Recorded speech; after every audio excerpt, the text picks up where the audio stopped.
Kampu y'empungi ya Rwampara bwahatanemu hari za settlement zino mwijurano mwinji gw'empungi kandi bwahata abantu bagira ngo batunjira ubwaje mu ihangari ya Uganda n'umutekano muke akaba nayo mpamvu byatumye mpava hahunga haza ahantu hari amahoro. Ndio nilikuja kwenye kambi nikikimbia usalama mdogo kwetu Kongo.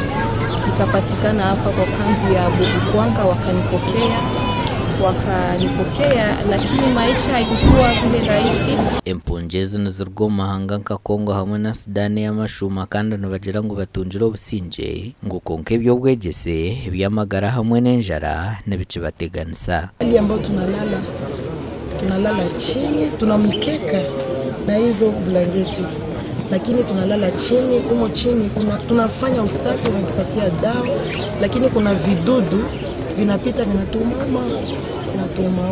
Mukuru w'ekitongore ky'empungi omunsi yona Philip Grandi hajemeserezibwe kwihika settlement ejo kwecimintiriza hanshongezi hamwe no kuzirondera omubazi.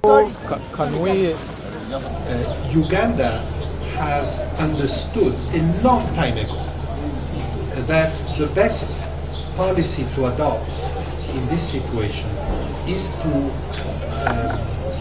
try to make refugees as self-reliant as possible by giving them a piece of land. Era kunywa mukisa na kyalira kubabunda abakatuuka n'ababaddewo okumala ekiseera n'alaba engeri ababaddewo okumala ekiseera gye bafuba okukolamu emirimu ekibayamba okwongera ku nyingiza yaabwe.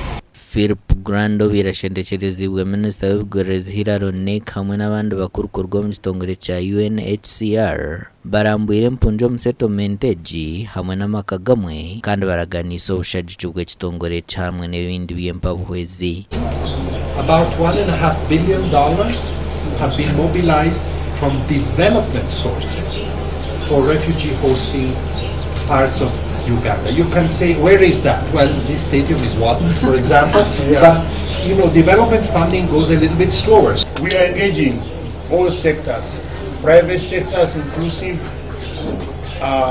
other state actors, and so on, to fulfill those requirements that you have mentioned, that we generate opportunity for the refugees. Amakoraga gashakwa Anthony Twine. No, here.